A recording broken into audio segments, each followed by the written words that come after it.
En 1903, Guanajuato era el corazón palpitante de la industria minera mexicana. Miles de trabajadores llegaban cada mes buscando fortuna en las entrañas de la tierra. Pero había otro tipo de migración menos documentada. Mujeres jóvenes que huían de la pobreza rural buscando trabajo doméstico en las casas de los prósperos mineros. Para estas mujeres, la casa de las hermanas Aranda representaba una bendición divina. Las hermanas Esperanza, Dolores, Remedios y Consuelo Aranda habían convertido la antigua casona familiar en una pensión exclusiva para mujeres trabajadoras. Ubicada en la calle de la Sangre de Cristo, a pocas cuadras de la parroquia principal, la casa de 2 pisos y gruesos muros de cantera rosa se había ganado una reputación impecable. Las hermanas, todas solteras y devotas católicas, ofrecían no solo alojamiento, sino trabajo garantizado en las mejores familias de la ciudad. Pero entre 1903 y 1910 algo inexplicable comenzó a suceder. Más de 40 mujeres jóvenes que habían ingresado a la pensión simplemente desaparecieron sin rastro, sin explicación, sin que nadie hiciera preguntas incómodas. Hasta que en 1963, durante la renovación de los archivos parroquiales, se descubrió un legajo secreto que cambiaría para siempre la historia de Guanajuato. Esta es la historia macabra de la casa de las hermanas Aranda, una historia que la Iglesia mantuvo oculta durante más de medio siglo. Antes de continuar, cuéntanos de qué parte del mundo nos sigues y si esta historia te atrapa tanto como a nosotros, no olvides suscribirte para más misterios que desafían la lógica. La mañana del 15 de marzo de 1903, María Guadalupe Hernández llegó a Guanajuato con una maleta de cartón y 3 pesos en el bolsillo. Tenía 17 años y había caminado durante 5 días desde su pueblo natal en Michoacán. Como tantas otras jóvenes de la época, había escuchado que en las ciudades mineras las mujeres podían encontrar trabajo como sirvientas, costureras o vendedoras en el mercado. El primer lugar al que la dirigieron fue la casa de las hermanas Aranda. La reputación de las 4 hermanas era legendaria en toda la región. Esperanza, la mayor, de 45 años, manejaba las finanzas con precisión matemática. Dolores, de 42, se encargaba de las entrevistas y la selección de inquilinas. Remedios, de 38, supervisaba la cocina y la limpieza. Consuelo, la menor de 35, mantenía las relaciones con las familias empleadoras y la parroquia. La casona de la calle Sangre de Cristo era imponente. Sus muros de cantera rosa de 2 metros de espesor habían resistido siglos de lluvias y terremotos. El portón de madera maciza, reforzado con herrajes coloniales, se abría a un patio central rodeado de habitaciones. En la planta alta, bajo las vigas de madera de encino, se encontraban los dormitorios de las inquilinas. Cada habitación albergaba entre 4 y 6 mujeres con camas de hierro forjado y pequeños baúles para sus pertenencias. Lo que más impresionaba a las recién llegadas era la organización casi militar del lugar. Las hermanas habían establecido horarios estrictos: despertar a las 5 de la mañana, desayuno comunitario a las 5:30, salida al trabajo a las 6. El regreso debía ser antes de las 8 de la noche, seguido de la cena, el rosario obligatorio y el silencio absoluto después de las 9. Las reglas estaban escritas en una pizarra en el comedor con letra perfecta de Esperanza Aranda. María Guadalupe fue recibida por Dolores Aranda en el pequeño despacho que daba al patio. La mujer, de complexión robusta y mirada penetrante, vestía siempre de negro riguroso con un crucifijo de plata colgando sobre el pecho. Sus preguntas fueron precisas. ¿Tenía familia en Guanajuato? ¿Alguien sabía de su llegada? ¿Había trabajado antes como sirvienta? ¿Sabía leer y escribir? María respondió que no tenía a nadie en la ciudad, que había llegado sola y que apenas podía firmar su nombre. Perfecto, murmuró Dolores mientras anotaba algo en un cuaderno de pasta dura. Aquí tendrás empleo en 3 días. La familia Mendoza necesita una muchacha para la cocina. Son gente respetable. Te pagarán bien y podrás enviar dinero a tu familia. María sintió que había encontrado un milagro. Por 2 pesos semanales tendría cama, comida y la promesa de un trabajo estable. La primera semana transcurrió sin incidentes. Compartía cuarto con 5 mujeres más: Carmen de Zacatecas, Esperanza de Querétaro, Rosa de San Luis Potosí, Juana de Michoacán y Soledad de Jalisco.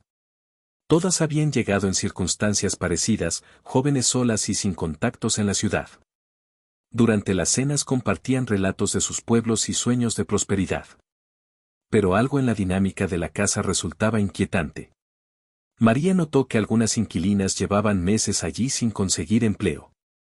Cuando preguntaba el motivo, las hermanas respondían que las mejores familias eran muy exigentes y que valía la pena esperar la oportunidad adecuada. Mientras tanto, esas mujeres realizaban trabajos dentro de la misma pensión, limpieza profunda, lavado de ropa, preparación de alimentos para las demás residentes.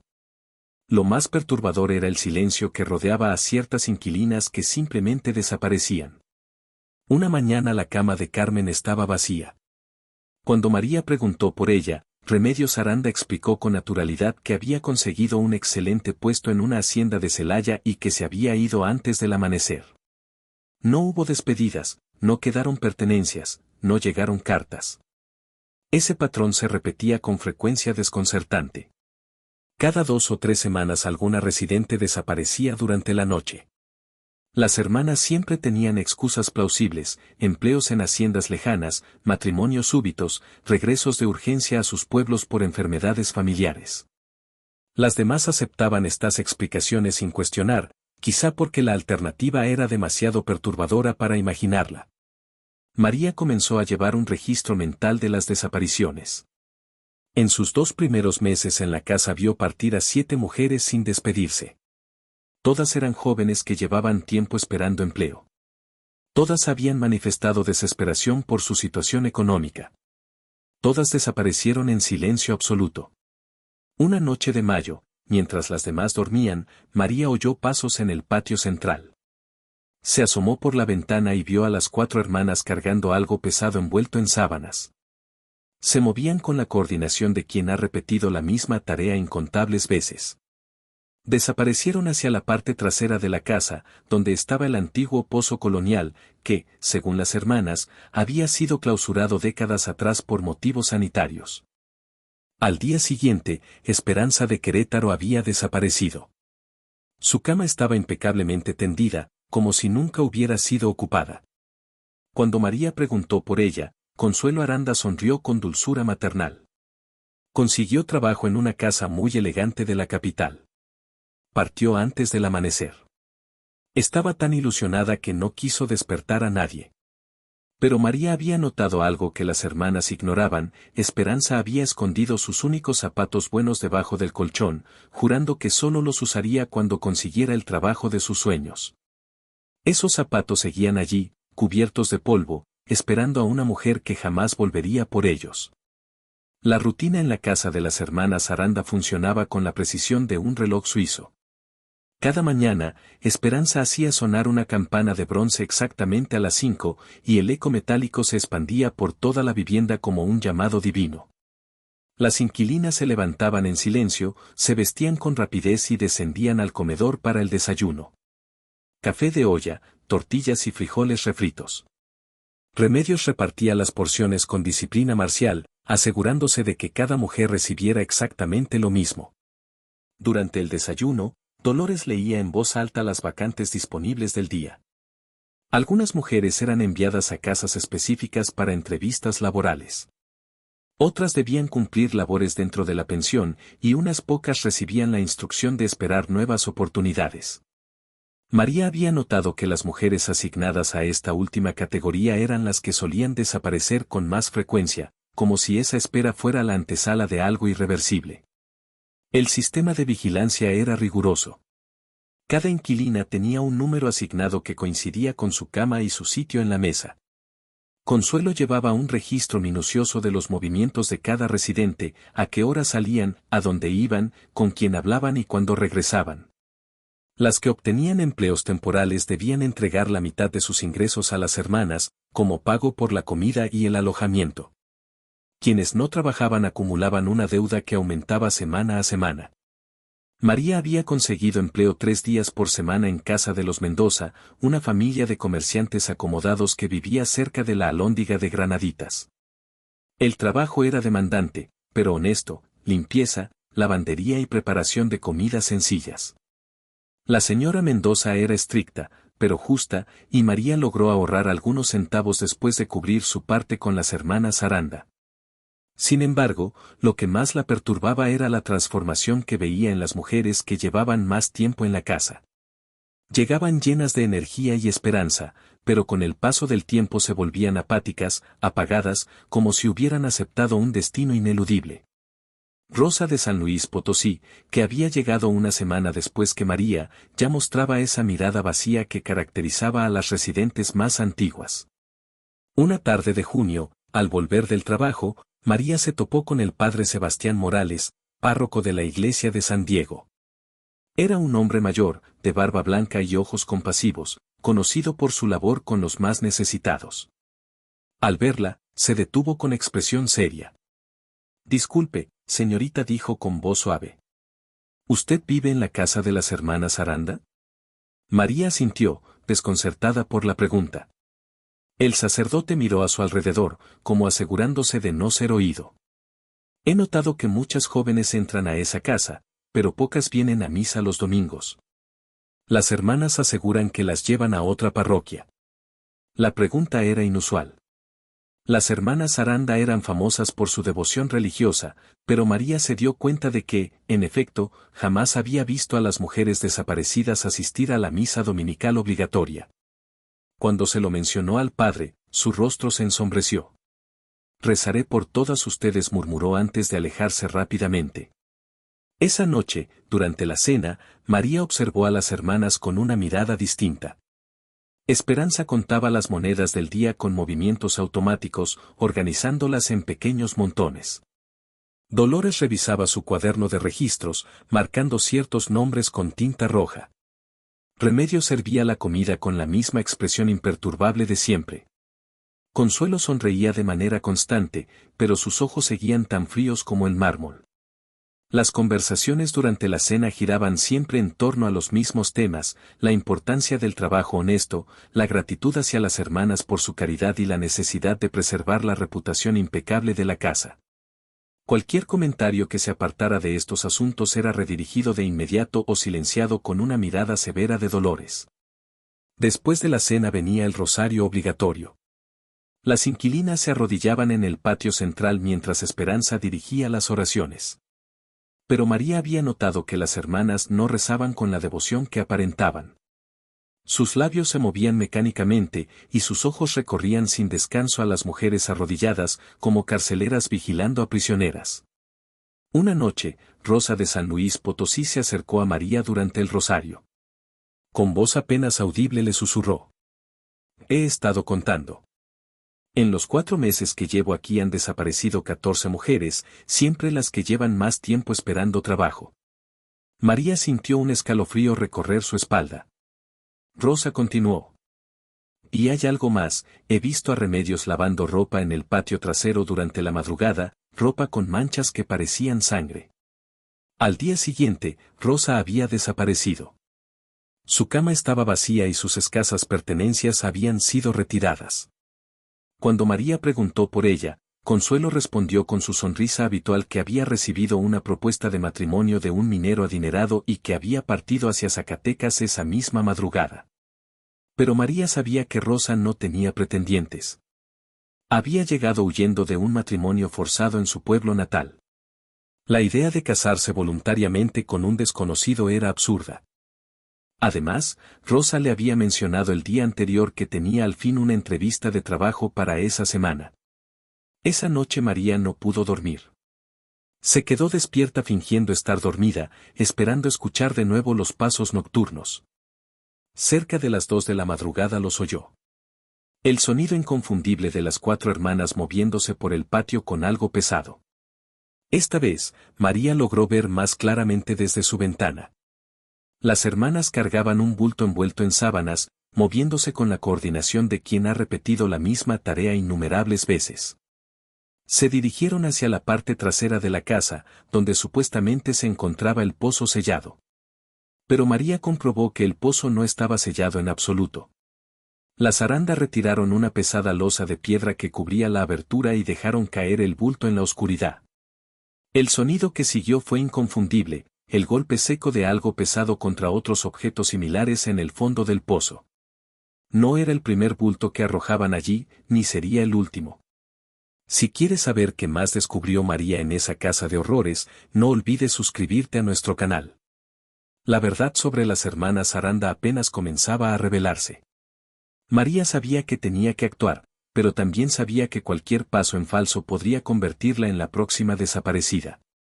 Durante las siguientes semanas desarrolló una rutina calculada con cuidado.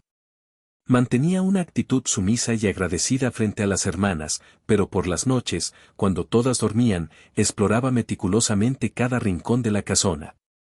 La casa guardaba secretos arquitectónicos que solo se revelaban a quien los buscaba con paciencia. Detrás de la cocina, María descubrió una puerta disimulada que conducía a un sótano oficialmente inexistente.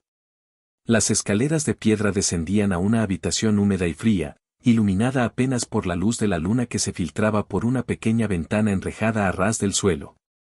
En ese sótano, María encontró pruebas que le helaron la sangre, ropa femenina cuidadosamente doblada y ordenada por tallas. Zapatos alineados contra la pared, desde los más humildes hasta algunos sorprendentemente elegantes. Maletas y baúles se apilaban en las esquinas, cada uno con las iniciales de sus dueñas grabadas o escritas en pequeñas etiquetas amarillentas. Era como un museo macabro de vidas interrumpidas. Pero el hallazgo más perturbador se encontraba sobre un escritorio de madera en el centro del sótano. Allí, Esperanza Aranda llevaba un registro meticuloso que titulaba el libro de beneficencias. En sus páginas, escritas con una caligrafía impecable, documentaba cada transacción realizada en la casa. Los nombres de las mujeres estaban organizados en columnas con fecha de llegada, edad, lugar de origen y una última columna escalofriante titulada Disposición Final. María leyó con el corazón acelerado. Carmen Vázquez, 19 años, Zacatecas. Llegada, 15 de febrero de 1903. Disposición final, 8 de marzo de 1903. Beneficio, 45. Esperanza Ruiz, 22 años, Querétaro. Llegada, 20 de marzo de 1903. Disposición final, 15 de mayo de 1903. Beneficio, 52 pesos. Y la lista seguía, página tras página, con más de 40 nombres registrados desde enero de 1903. Al principio, María no comprendía el significado de beneficio, hasta que encontró otra sección titulada Clientes regulares. Allí estaban los nombres de hombres poderosos de Guanajuato, dueños de minas, comerciantes acaudalados, funcionarios del gobierno e incluso miembros del clero. Junto a cada nombre, anotaciones sobre sus preferencias y los pagos realizados. La verdad se reveló lentamente, como una herida que se abre sin remedio.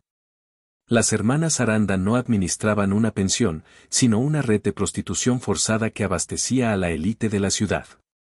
Las jóvenes que llegaban buscando trabajo eran atrapadas mediante deudas inventadas y manipulaciones emocionales.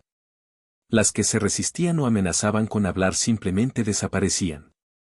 Pero lo más siniestro se hallaba al final del libro, en una sección titulada Casos Especiales.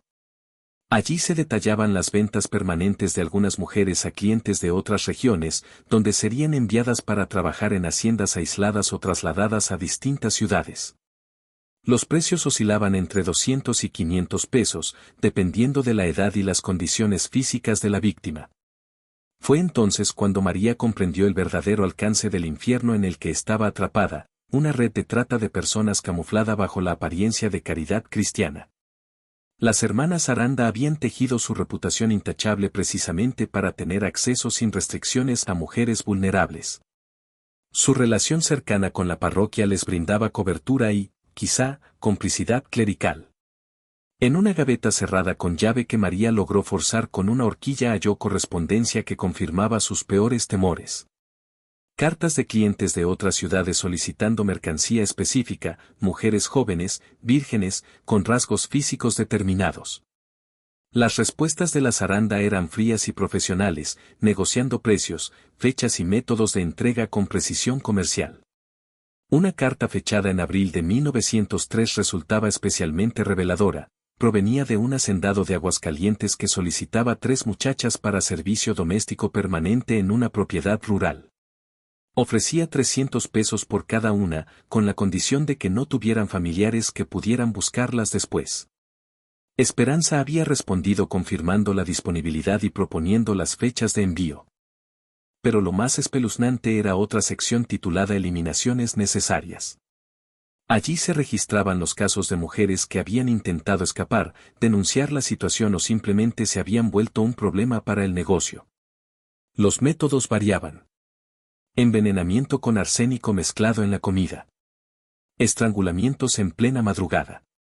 Supuestos accidentes en las escaleras del sótano. María encontró el nombre de Rosa de San Luis Potosí en esa sección. La anotación decía, demasiado curiosa. Hacía preguntas peligrosas. Eliminada 23 de junio de 1903. Cuerpo dispuesto en pozo trasero. La fecha coincidía exactamente con la noche en que María había visto a las hermanas arrojar el bulto envuelto en sábanas. Según el libro, el pozo contenía los restos de al menos 15 mujeres eliminadas por diversas razones.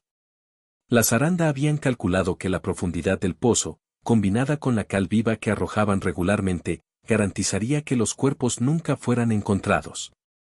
Era una tumba perfecta, escondida en el patio de una casa respetable. María descubrió también que las hermanas tenían contactos en la estación del tren y en las diligencias que conectaban Guanajuato con otras ciudades. Esos cómplices les avisaban sobre mujeres jóvenes que viajaban solas, permitiendo que las interceptaran y las llevaran directamente a la pensión. Era una red criminal compleja que había operado durante años sin levantar sospechas. La última entrada del libro estaba fechada apenas 3 días antes. Juana Morales, 18 años, Michoacán. Llegada, 20 de junio de 1903. Evaluación inicial, excelente para cliente especial de Zacatecas. Precio estimado, 400 pesos. María sintió un nudo en el estómago. Conocía a Juana. Dormía en la cama junto a la suya. Era una muchacha tímida que apenas hablaba y que todavía guardaba la esperanza de encontrar un trabajo honesto. Al cerrar el libro, comprendió que tenía en sus manos pruebas suficientes para destruir a las hermanas Aranda y su red de horror, pero también entendió que su vida corría peligro. Si las hermanas sospechaban que había descubierto su secreto, se convertiría en la próxima eliminación necesaria. Mientras subía en silencio las escaleras del sótano, comenzó a elaborar un plan desesperado. Tenía que desenmascararla sin convertirse en su siguiente víctima, y debía hacerlo pronto, antes de que Juana Morales terminara siendo otra entrada en el libro de los horrores. María sabía que no podía acudir a las autoridades locales. El registro revelaba nombres de funcionarios entre los clientes habituales de las hermanas Aranda, el alcalde, el jefe de policía, incluso el juez municipal. La corrupción se extendía como una telaraña sobre toda la estructura de poder de Guanajuato. Su única esperanza era el padre Sebastián Morales, el sacerdote que había mostrado interés por las mujeres de la pensión. Pero acercarse a él requería precaución. No podía presentarse en la parroquia con acusaciones tan graves sin pruebas tangibles. Necesitaba algo más que su palabra contra la reputación impoluta de las hermanas. Durante los siguientes días, María urdió un plan temerario. Comenzó a copiar páginas completas del libro de beneficencias durante sus visitas nocturnas al sótano. Trabajaba a la luz de una vela, transcribiendo nombres, fechas y detalles en pequeños pedazos de papel que escondía en el dobladillo de su vestido. Era un trabajo lento y peligroso, pero cada página copiada era una prueba irrefutable. El riesgo aumentó cuando Dolores Aranda comenzó a sospechar. Durante el desayuno del 2 de julio, la observó con una mirada inquisitiva. «Has estado muy callada últimamente», comentó con tono casual. «¿Todo está bien en tu trabajo con los Mendoza?» María respondió con su sumisión habitual, pero notó cómo Dolores anotaba algo en su cuaderno con tinta roja. Esa misma tarde, mientras trabajaba en casa de los Mendoza, la señora de la casa le hizo un comentario inquietante. «Una mujer vino preguntando por ti esta mañana», dijo mientras supervisaba el lavado de ropa. «Decía ser tu hermana mayor, pero algo en ella no me dio buena espina. Quería saber tus horarios, a qué hora llegas, a qué hora te vas». Le dije que no sabía nada de una hermana tuya. María sintió que la sangre se le helaba. No tenía hermanas, y las Aranda lo sabían perfectamente. Dolores la estaba vigilando. Sabía demasiado. El tiempo se agotaba. Esa noche, en lugar de volver directamente a la pensión, María se dirigió a la parroquia de San Diego, donde encontró al padre Sebastián preparando el altar para la misa del día siguiente. El anciano sacerdote la recibió con sorpresa, pero su expresión cambió a profunda preocupación al notar la desesperación en los ojos de la joven. Padre, comenzó María con voz trémula, necesito una confesión, pero no es sobre mis pecados. Es sobre crímenes horribles que están ocurriendo en la casa de las hermanas Aranda. El padre Morales la condujo a la sacristía, cerró la puerta con llave y se sentó frente a ella con gesto grave. María le entregó las páginas que había copiado del libro de registros. Mientras el sacerdote leía, su rostro pasó del escepticismo al horror absoluto. Los nombres, las fechas, los montos, todo era tan específico y consistente que no podía ser invención. Cuando terminó, el padre se persignó lentamente. Dios mío, murmuró con voz quebrada. Siempre sospeché que algo extraño pasaba en esa casa, pero esto es una abominación. Se puso de pie, caminando nerviosamente por la habitación. Hija mía, ¿te das cuenta de lo que estás diciendo? Estás acusando a 4 mujeres respetadas de la comunidad de asesinato y trata de personas. María le relató todo. El sótano oculto, el pozo trasero, las desapariciones nocturnas, los clientes influyentes. El sacerdote escuchó en silencio, haciendo de vez en cuando preguntas precisas que confirmaban la veracidad del relato. Al final, permaneció callado durante varios minutos, visiblemente perturbado por la magnitud de lo que acababa de oír. Hay algo que debo confesarte, dijo finalmente el padre Morales. Hace 3 años, una joven llamada Esperanza Ruiz vino a verme. Estaba aterrada, decía que las hermanas Aranda la obligaban a hacer cosas terribles con hombres desconocidos. El sacerdote bajó la mirada, atormentado. Y yo, no le creí. Pensé que inventaba historias para librarse de sus deudas. Le dije que regresara a la casa y pidiera perdón a las hermanas por difamarlas. El padre se cubrió el rostro con las manos. 2 días después, Dolores vino a decirme que la muchacha había conseguido trabajo en una hacienda y que se había marchado sin despedirse. Nunca volví a verla. María sintió un escalofrío. Esperanza Ruiz aparecía en el libro como una eliminación necesaria, con fecha exacta de 3 años atrás. El sacerdote, sin saberlo, había enviado a la joven de regreso a su muerte. Tenemos que actuar, dijo el padre con renovada determinación. Pero no podemos acudir a las autoridades locales si lo que dice sobre la corrupción es cierto. Necesitamos ayuda de fuera. Explicó que tenía contactos en la capital y en la Ciudad de México, autoridades civiles y eclesiásticas que no estaban involucradas con la red. Sin embargo, había un obstáculo inmediato. María debía volver esa noche a la pensión para no levantar sospechas mientras él organizaba la intervención. Será cuestión de días, le prometió el sacerdote. Mantente alerta, no hagas nada que te exponga, y reza para que Dios nos proteja a todos. María regresó a la casa de las hermanas Aranda cerca de las 8, justo antes del toque de queda. Dolores la recibió en la puerta con una sonrisa tensa. Llegas tarde, observó, escribiendo algo en su cuaderno. Los Mendoza te retuvieron más de lo habitual. Durante la cena, María notó algo distinto. Las hermanas intercambiaban miradas cargadas de intención. Esperanza contaba las monedas con movimientos lentos, distraídos. Remedios servía la comida mecánicamente, sin apartar la vista de María. Y Consuelo, con su sonrisa perpetua, parecía esconder algo depredador en la mirada. Al finalizar el rosario, cuando las demás se dirigían a dormir, Dolores la detuvo con un gesto suave pero firme. Mañana no irás con los Mendoza, dijo con voz melosa. Tenemos una oportunidad especial para ti. Un caballero muy respetable de Zacatecas busca una muchacha de confianza. Es un puesto permanente y muy bien pagado. María sintió que el suelo se desvanecía bajo sus pies. Había llegado su turno. Las hermanas habían decidido que era hora de disponer de ella. Mientras subía las escaleras hacia su habitación, comprendió que esa podría ser su última noche viva, y que el padre Morales no llegaría a tiempo para salvarla. No durmió. Permaneció despierta, fingiendo descansar, escuchando cada sonido de la vieja casona. Sabía que vendrían por ella antes del amanecer, como con tantas otras, pero esta vez, estaría preparada. Cerca de las 2 de la madrugada, oyó los pasos. Pero algo era distinto, los pasos eran más numerosos y pesados. A través de la ventana, María vio no solo a las 4 hermanas, sino también a 2 hombres desconocidos. Uno llevaba el uniforme de la policía local, el otro, ropas elegantes de civil. Las voces, amortiguadas, se filtraban por la noche. Tiene que desaparecer hoy, decía Dolores con urgencia. La vieron hablando con el padre Morales demasiado tiempo. El policía replicó con tono áspero. ¿Están seguras de que sabe algo? No podemos eliminar a todas las que hacen preguntas.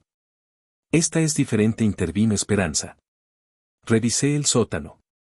Alguien ha estado moviendo el libro.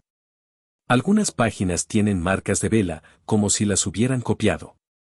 El hombre de civil asintió lentamente. Si posee pruebas, no podemos arriesgarnos. Háganlo esta noche, y dispongan del cuerpo como siempre.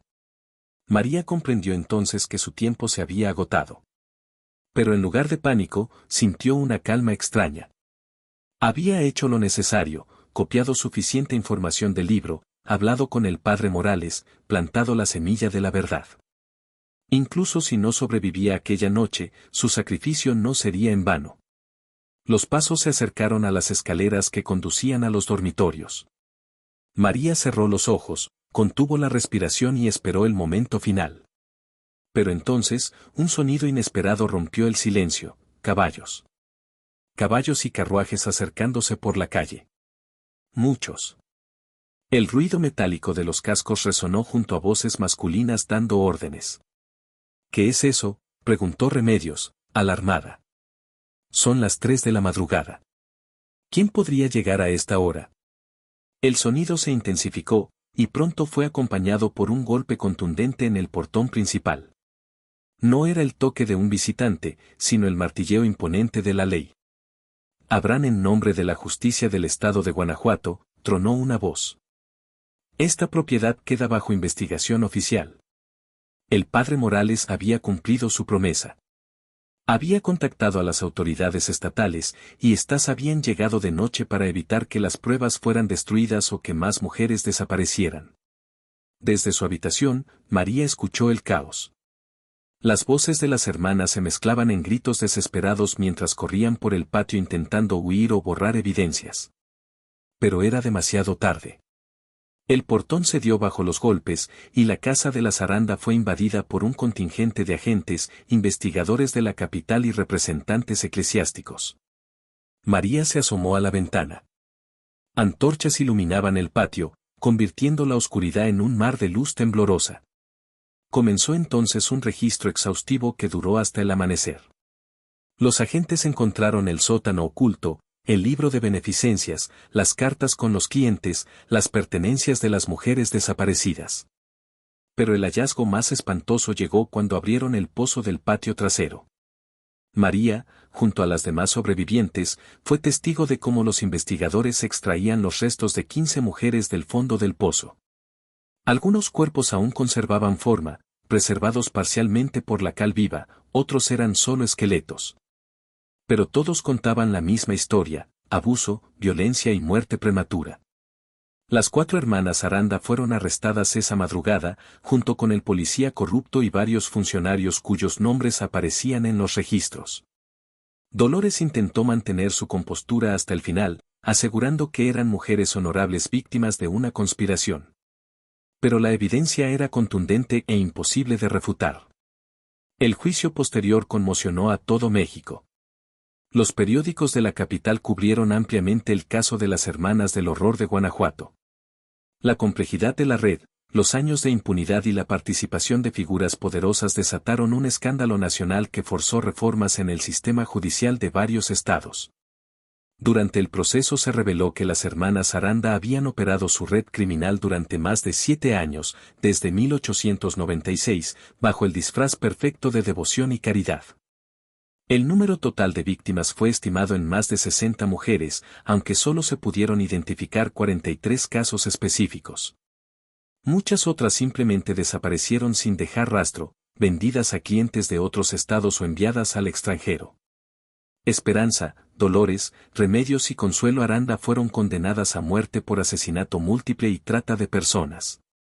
La sentencia se ejecutó en la plaza principal de Guanajuato el 15 de diciembre de 1903, ante una multitud que incluía familiares de las víctimas que habían viajado desde distintas regiones. María Guadalupe Hernández se convirtió en la testigo clave del proceso y, con el tiempo, en defensora de los derechos de las mujeres trabajadoras. Su declaración fue decisiva para desmantelar la red de corrupción que había permitido que los crímenes continuaran impunes durante años.